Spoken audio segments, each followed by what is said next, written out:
네, 여러분 안녕하세요. 즐거운 연휴가 시작되었네요. 여러분은 또 이 연휴 동안을 어떻게 보내실 예정인지 궁금합니다. 저는요, 좀 그동안 못다 했던 좀 그 영상을 좀 여러 개를 찍어볼까 해요.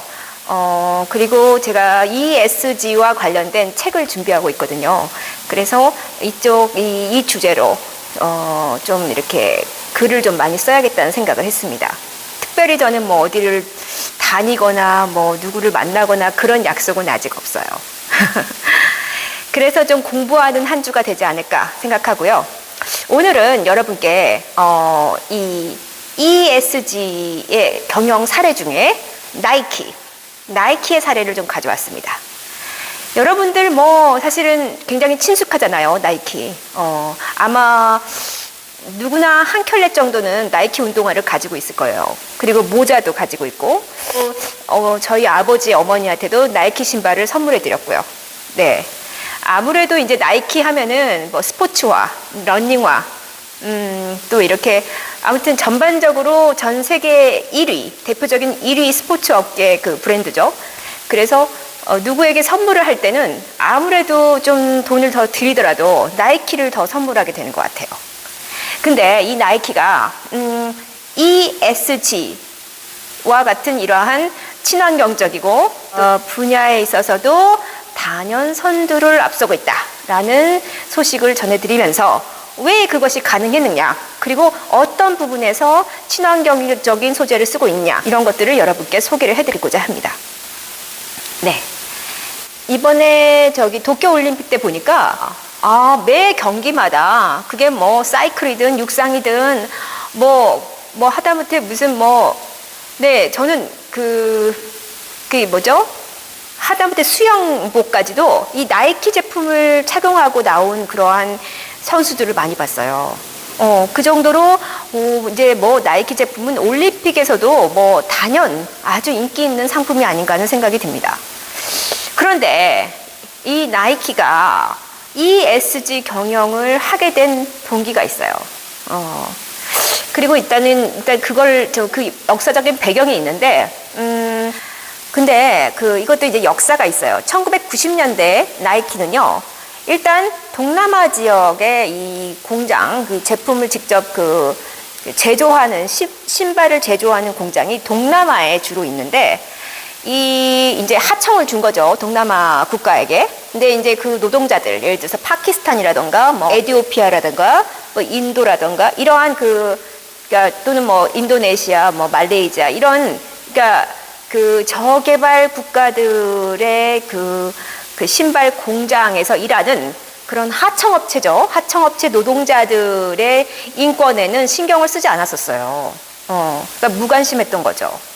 그러니까 뭐라고 했느냐? 그러니까 당시 이제 그런 문제가 불거지니까 우리 회사가 공장을, 그 동남아에 있는 공장을 직접 소유하고 있는 게 아닌데, 그 공장에서 일하는 하청업체 노동자들까지 우리가 신경 쓸 여력은 없다, 이렇게 이제 딱 잘라서 얘기를 한 거죠.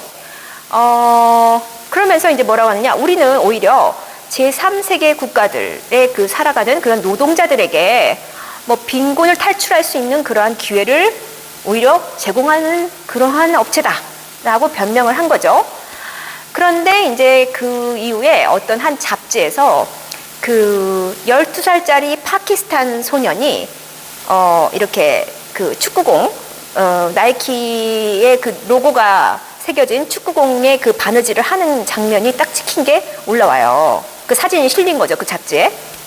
그러고 나니까 이제 비판 여론이 막 일어나기 시작한 겁니다.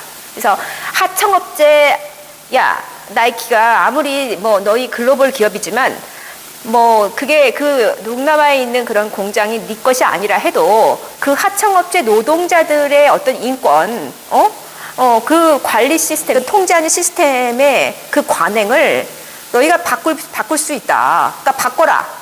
그 어린 아이들의 그 노동력까지 착취를 해서 너희 제품을 만들어야 하겠냐, 라는 이제 여론이 막 일어난 거죠. 그래서 이제 나이키 측에서는 어쩔 수 없이, 그래서 이제 아마 그 매출이 굉장히 떨어진 걸로 알고 있어요. 당시에 이 잡지 기사가 나간 이후에 1990년대 그 제품 생산 과정에서 아동 노동력을 착취했다는 비난에 직면하면서부터 어마어마한 적자를 야기한 거예요. 네, 그러니까 1998년도에 엄청난 적자를 일으켰고요. 그리고 1,500명의 직원들을 구조조정을 해야만 했다고 합니다. 네, 그러니까 이 ESG 중에 특히 S, 그러니까 이 S가 뭐냐면요, 그러니까 뭔가 협력업체 또는 이렇게 그 노동자들의 그런 인권, 이것에 해당되는 게 S거든요. 그러니까 기업은 어떠한 그 사회적 책임을 다할 필요가 있는데 특히 노동자들의 권익을 보호해야 한다. 그리고 인권을 존중할 필요가 있다. 이 부분이 S거든요. 근데 이 S에 해당되는 요소를 너무나 소홀히 한 거예요. 그래서 엄청난 구조조정과 또 적자에 직면하지 않으면 안 됐다. 반면 교사로 삼아가지고 나이키가 대변신을 하게 됩니다. 그러니까 모든 기업은, 아니 기업뿐만이 아니라 인간도 마찬가지인데 한 번에 어떤 그러한 그 부침을, 그러니까 그게 커다란 부침을 한번 겪고 나면 정말 대대적인 혁신이 일어나는 것 같아요. 네, 인간도 이제 사람들도 뭔가 커다란 어떤 어려움, 어떤 커다란 그 어떤 고난에 직면하고 나면 굉장히 이제 그 어떤 바닥에서 바닥 치고 올라가는 힘, 그 힘을 얻게 되죠. 마찬가지로 나이키도 그 이후에 엄청난 변화를 이제 모색하게 됩니다. 그 가운데 그 나이키가 2019년도에 새롭게 개발한 게 플라이니트라는 그러한 소재예요. 예. 플라이니트는 플라이 하면은 여러분 날다죠. 거기에 니트 하면 여러분 가을이나 겨울에 니트 소재, 뭐 가디건, 스웨터, 니트 소재로 만든 거 많이 입잖아요. 이 플라이 니트는요, 그러니까 정말 가벼운 니트 소재로 만든 운동화다라는 얘기입니다. 그래서 기존에는요, 무려 운동화를 만드는 데 있어서 36가지의 수많은 이 다양한 그런 있잖아요. 고무 접합제, 무슨 합성 이 해가지고 재료가 36가지가 들어갔대요. 근데 이 플라이 니트 소재로 신발을 제조하면서, 그러니까 신발 제조 시스템을 완전히 갈아엎은 거죠. 그건 뭐냐면요, 마치 양말을 제조하듯이, 예, 그러니까 단 2조각으로 신발을 만든다고 해요. 그 전에는 36조각의 부품이 필요했어. 그러니까 부품이라기보다는 어떤 그런 헝겊부터 시작해서 무슨 합성 재질 이런 게 다 이제 들어가서 36가지가 필요했는데 이제는 딱 2종류의 조각만 있으면 되는 거예요. 하나는 뭘까요? 양말 제조에 사용되는 것과 같은 그러한 기술을 채택해서 신발의 윗부분 전체를 하나의 형태로 하나의 어떤, 그러니까 전체를 마치 양말을 짜듯이 그냥 뜨개질을 하는 거죠. 한 번에.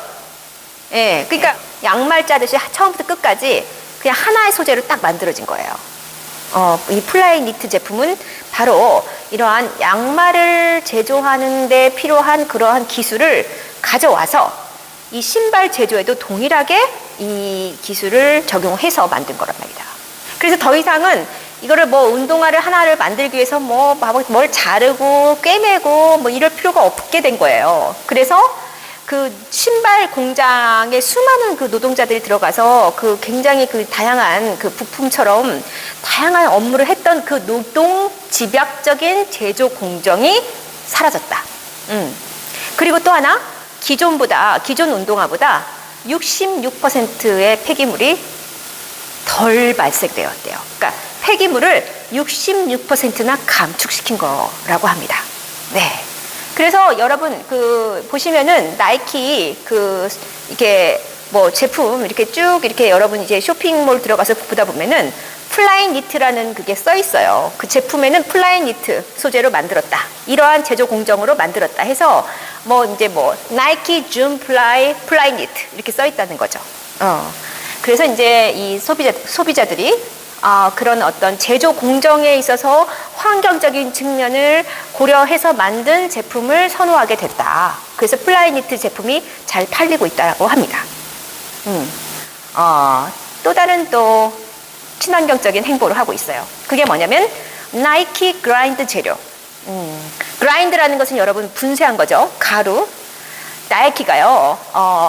1993년도부터 이 쓰다가 이제 저희가 뭐 운동화 신다 보면은 뭐 10년 이상 쓰는 사람도 있지만 뭐 2, 3년 쓰다가 버리는 사람도 많을 거예요. 그러니까 이렇게 쓰다가 버려진 그러한 운동화들을 중고 운동화죠. 그런 것들을 다 수거를 해서 reuse a shoe라는 어떤 프로그램명, 캠페인명을 딱 정해가지고 중고 운동화 재료를 얇게 썰고 또 조각을 해가지고 고성능 테니스장, 농구장, 러닝트랙, 또 운동장 표면을 마감하는 그 마감재로 쓸 수 있도록 완전히 개편을 한 거예요. 그래서 제가 재활용한 거죠. 리사이클링 해서 이걸 다시 재판매하기 시작했다고 합니다.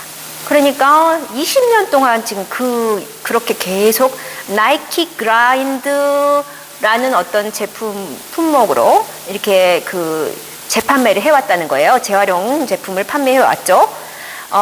그 결과 2,800만 켤레의 신발과 3만 6천 톤의 그런 미세 조각을 수거해서 전 세계 경기장에 재활용했다라고 해요. 어마어마한 숫자 아닙니까? 네.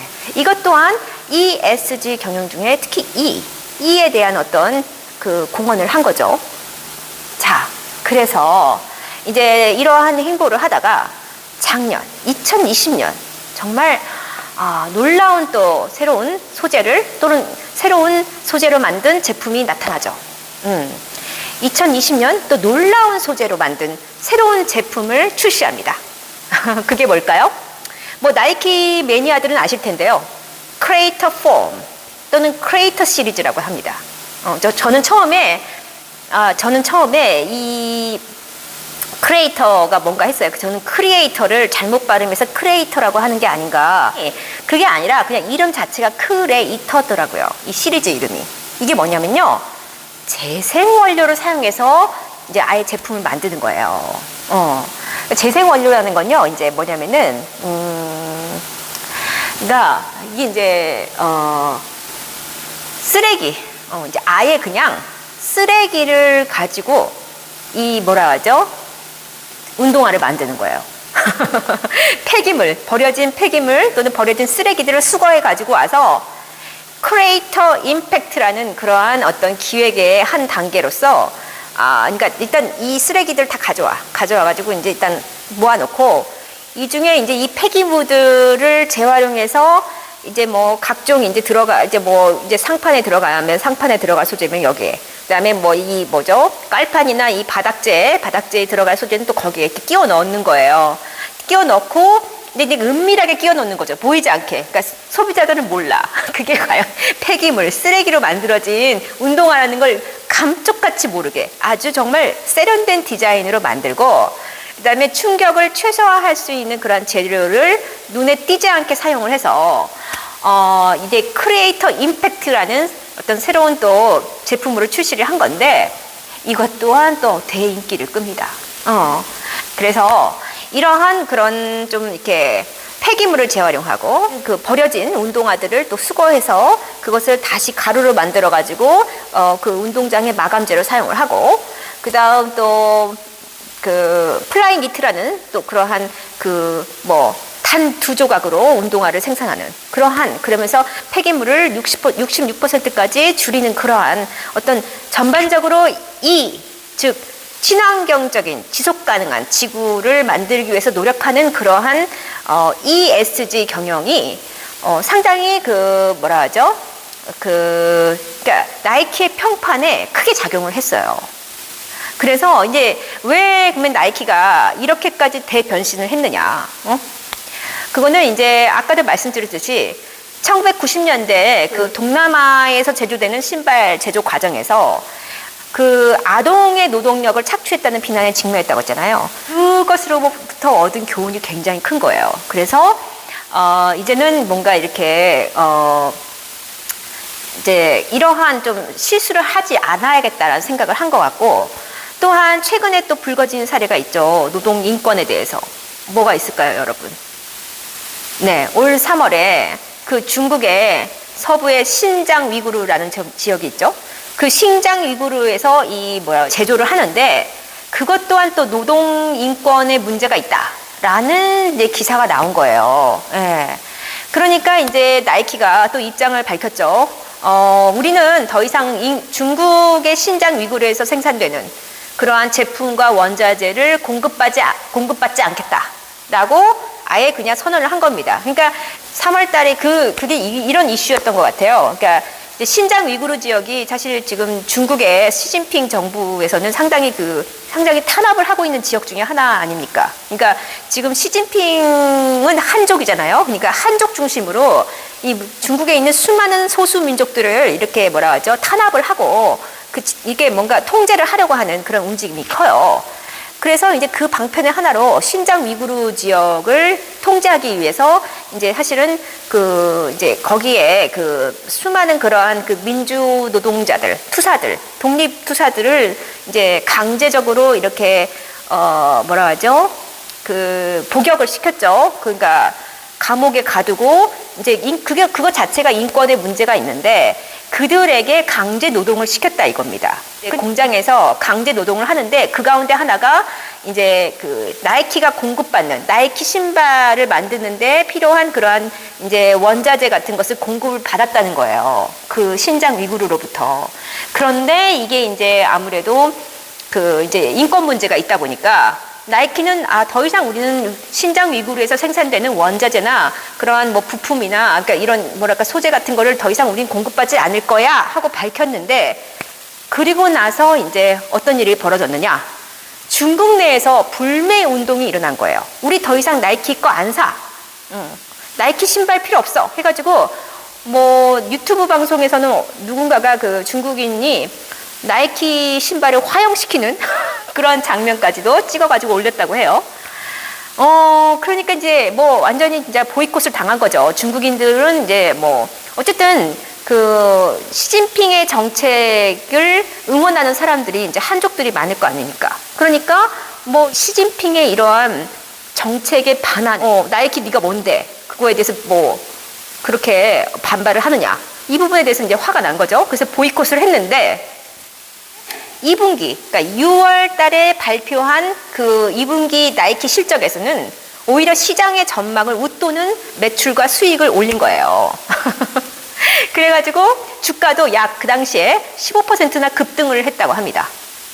그러니까 중국인들의 그런 보이콧이 전 세계인들의 그런 나이키 제품을 소비하는데 아무런 영향을 미치지 않았고 오히려 나이키 평판이 더 올라가가지고 나이키 제품을 더 많이 사주게 된 거예요. 이런 결과. 그래서 그러니까 어찌 보면 이것은 이제 나이키의 그러니까 위기 회복력이죠. 근데 그건 어디서 찾을 수 있느냐? 이제 이거에 대해서 분석을 했는데, 나이키가 중국 시장에서의 보이콧에 크게 영향을 받지 않은 것은 단순히 마케팅적인 이유뿐만이 아니라 나이키의 건전한 ESG 기준과 경영 철학이 견고하게 작동했기 때문이다 라고 그런 결론을 내렸어요. 그러니까 원가가 상승하거나 뭔가 시장에 어떤 위협이 따르더라도 공급망의 노동 기준을 엄격하게 관리를 해왔고 여전히 높은 ESG 평판을 유지하고 있다는 겁니다. 그러니까 ESG의 평판이 높다는 것, 그것은 기업의 리스크 관리 차원에서도 굉장히 월등한 위력을 발휘하고 있다고 합니다. 그래서 나이키는 결국은 ESG 평판이 좋아서 이러한 어떤 일시적인 위기가 닥쳐도 다시 원상복귀가 되는, 그러니까 탄력성이 굉장히 높다, 회복력이 높다. 위기에 대한 회복력이 높은 것은 바로 무엇 때문에? ESG 평판이 좋기 때문에. 네, 그러니까 그만큼 우리 소비자들이 똑똑해졌다는 거예요.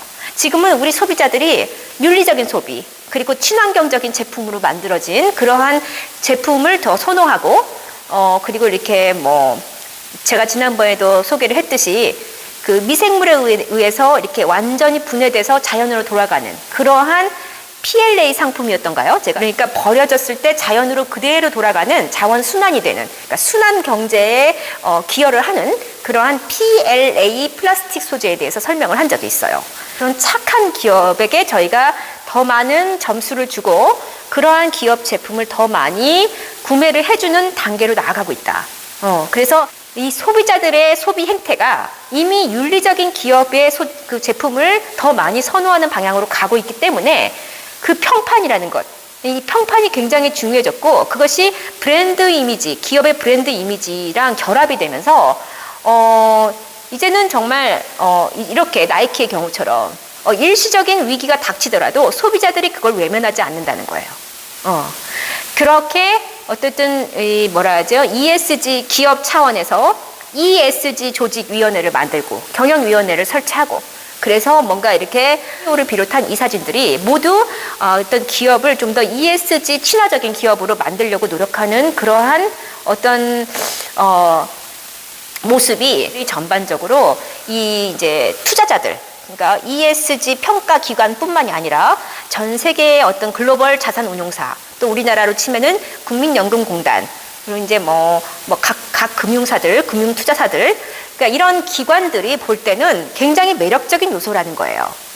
왜냐하면 그러한 착한 기업일수록 소비자들의 어떤 뭐라고 하죠? 선호가 더 깊다, 더 높이 올라간다. 그러면 매출과 영업이익이 오르겠죠. 예. 그러니까 이제는 기업의 평판이 중요해지는 시대가 됐고 그만큼 기업의 도덕성, 이 도덕성에 대한 점수가 기업의 이미지를 좌우하는 아주 커다란 잣대가 되었다. 네, 그런 시대에 우리가 지금 가고 있다는 겁니다. 네. 그래서 오늘은 나이키의 사례를 통해서 어떤 일시적인 위기가 닥쳤을 때 어떻게 그것을 회복해 나가는가. 그리고 이에 해당되는 그런 친환경적인 또는 그 지속 가능한 그러한 소재 개발, 이 부단한 그러한 개발을 통해서 소비자들의 신뢰를 얻게 된 그러한 여러 가지 사례 소재들, 플라이니트라든가 또 나이키 그라인드라든가 그다음에 크리에이터 임팩트라는 그러한 또 크리에이터 시리즈 이러한 이제 여러 사례를 통해서 나이키가 변화하는 모습을 여러분께 소개해드렸습니다. 네, 그럼 오늘은 여기까지 끝내고요.